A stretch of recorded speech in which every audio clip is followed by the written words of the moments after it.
Alors aujourd'hui, le Seigneur Jésus, en bon médecin, nous parle d'une maladie spirituelle.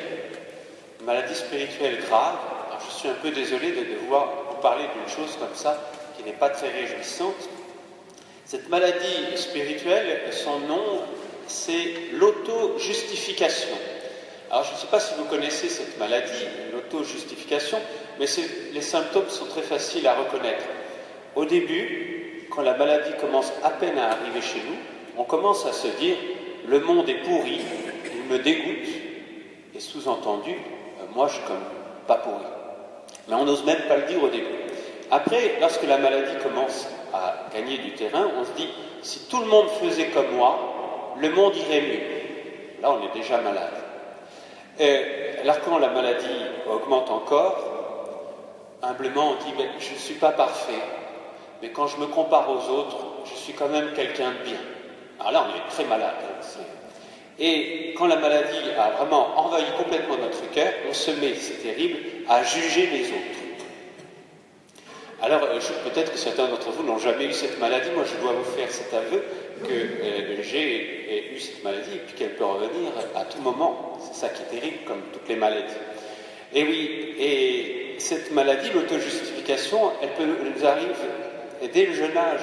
Je vous rappelle les classiques, si vous relisez Marcel Pagnol, ses souvenirs d'enfance, vous pouvez regarder par exemple dans Le Temps des secrets, Marcel Pagnol a cet art, en parlant de ce qu'il pensait quand il était enfant, qu'à un moment il trahit son ami Lily, je ne sais pas si vous vous rappelez de ce passage, il trahit son ami, et il a tellement honte de l'avoir trahi qu'il se fait une auto-justification, et à la fin, c'est lui qui est innocent, et c'est son ami, bien sûr, qui est coupable et qui a bien mérité d'être trahi. Vous voyez comment, dès le jeune âge, on a en nous ce mécanisme, cette tendance à s'auto-justifier.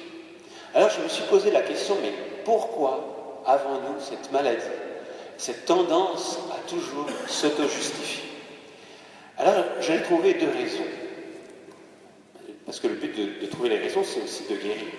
La première raison, c'est extrêmement simple, c'est que nous, êtres humains, nous avons fondamentalement besoin d'être aimés. Aimés et reconnus. Or, quelque part, on a l'impression que pour être aimé, on a besoin de paraître quelqu'un de bien, sinon on va cesser d'être aimé.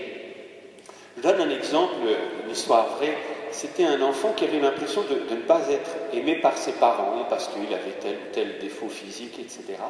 Alors il travaillait beaucoup, et comme il avait de bonnes notes, à chaque fois qu'il ramenait ses bonnes notes, ses parents étaient contents et étaient fiers de lui, et il se sentait aimé grâce à ses bonnes notes. Un jour, donc il est en 6e, ce soir vrai, il a une mauvaise note, et il se met à pleurer. Alors, le professeur dit, tu vas quand même pas pleurer pour une mauvaise note. Et en fait, pourquoi il pleurait? Il ne l'a pas dit, mais parce qu'il avait l'impression que du coup, ses parents n'allaient plus l'aimer. Vous voyez, on a ce mécanisme en nous qu'on a besoin de paraître bien, parce que sinon, on ne va plus être aimé. Et c'est parce qu'on n'a pas fait l'expérience de ce qu'on appelle la miséricorde, c'est-à-dire ce regard d'amour de Jésus sur nous, qui nous aime comme on est, avec nos défauts, avec ce qu'il y a de pourri en nous. Il nous aime, parce qu'il ne regarde pas ça d'ailleurs, mais il nous aime tel que l'on est, et donc on peut se présenter devant Dieu sans avoir à faire un jeu, à mettre des masques ou à faire semblant d'être quelqu'un de bien et de cacher ce qu'il y a de pourri. On se présente à Dieu comme on est, et il nous aime. Et du coup, lorsqu'on fait cette expérience de la miséricorde, on arrive à s'aimer soi-même, parce que c'est aussi une des raisons pour lesquelles on s'auto-justifie, c'est que sinon on va avoir du mal à s'aimer soi-même si on découvre qu'on a des défauts. Dans le regard d'amour de Dieu, on s'aime soi-même avec nos défauts. Vous savez, je vais vous dire une chose qui ne va pas vous plaire, vous savez que vous avez des défauts, tous. Moi, je le sais parce que moi aussi j'en ai beaucoup. Donc voilà, comment on fait pour s'aimer soi-même avec ses défauts, autrement qu'en se mettant sur ce regard d'amour de Dieu qui nous aime, et du coup, on ne triche plus. Et en s'aimant soi-même, grâce à cet amour de Dieu pour nous, eh ben on arrive à ne plus juger les autres, ou presque plus. Et ça, je peux vous dire l'expérience, quelque chose d'extrêmement libérant, lorsque on arrive pratiquement à ne plus juger les autres, tout simplement parce que ils ont des défauts et moi aussi. Et si je m'aime avec mes défauts, je peux aimer les autres avec leurs défauts.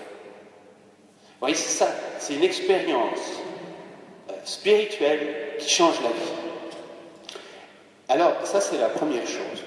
La deuxième raison pour laquelle on a tendance à s'auto-justifier, c'est que on aime n'avoir besoin de personne, se débrouiller tout seul. Vous savez, c'est presque la devise de notre monde contemporain. Je me débrouille tout seul, je n'ai besoin de personne. Le problème, c'est que cette devise, c'est celle du diable. Je ne me débrouille tout seul. Donc il y a quelque chose de diabolique parce que du coup, on n'a plus besoin des autres. Or, qu'est Dieu? Qui est Dieu? Mystère de la Trinité. Qui est Dieu sinon celui qui, dans son être même, a besoin des autres? Et oui, le Père a besoin des deux autres personnes de la Trinité. Ou regardons tout simplement le mystère de Noël. La première fois que Dieu se rend visible à nos yeux, qu'est-ce qu'on voit? Dieu qui a tellement besoin de la Vierge Marie que si la Vierge Marie n'est pas là, il ne peut pas se déplacer, il ne peut pas manger, il ne peut pas vivre, il ne peut pas se réchauffer. Ce mystère extraordinaire que la dignité de l'être humain, là où il ressemble le plus à Dieu, c'est quand il a besoin des autres, parce que c'est le mystère de l'amour. Quand on aime, on a besoin des autres. Si on veut avoir besoin de personne, il faut surtout aimer personne. Et on vit dans un monde qui a tellement la logique de l'autonomie, indépendance, se débrouiller tout seul, qu'on en vient à tuer le mystère de l'amour. Et vous voyez, et du coup, si on veut avoir besoin de personne, il faut surtout qu'en nous, il n'y ait rien de pourri, quitte à se mentir à soi-même, parce que lorsque on découvre qu'il y a des défauts en nous, des choses pourries en nous, dont on n'arrive pas à se débarrasser soi-même, ben on a besoin des autres, et on a besoin surtout de Jésus. Seul Jésus peut nous enlever ce qu'il y a de pourri, de mauvais en nous, nous en guérir, nous l'enlever. C'est ce qu'on, à chaque messe, à chaque confession, dans chaque mystère sacrement, pourquoi on a besoin de la messe, si ce n'est justement pour que Jésus nous guérisse de cette part de mal, de pourri en nous. Si on n'avait pas besoin de Jésus pour enlever ça, mais il n'y a pas besoin du mystère de la croix. Qu'est-ce que c'est que la croix, sinon justement le fait que Jésus prend sur lui ce qu'il y a de pourri en nous pour que nous en soyons guéris. Si on n'a rien, si on triche en disant ben, moi je suis déjà quelqu'un de bien, on n'a pas besoin que Jésus soit mort sur la croix. Ça ne sert à rien.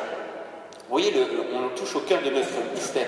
Donc il faut accepter humblement, et oui, Jésus, j'ai fondamentalement besoin de toi.